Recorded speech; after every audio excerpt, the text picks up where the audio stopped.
a professora Rejane, hoje passando para trazer uma atividade muito legal, com a interação com as festas julinas.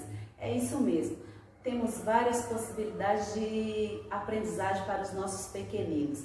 E hoje, de forma simples, iremos ali pintar, carimbar as mãozinhas dele aqui, ó, na fogueira. Em casa, vocês utilizam aquilo que tem disponível. Eu aqui vou utilizar tinta guache, mas como eu falei, é bom que utilize-se com os nossos bebês a tinta comestível.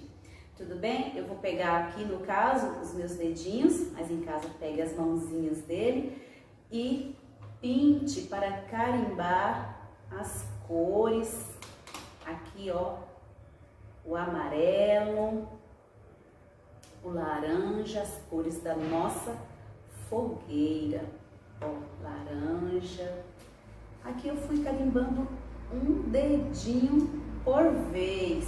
Você vai ver como que vai ficar legal essa pintura.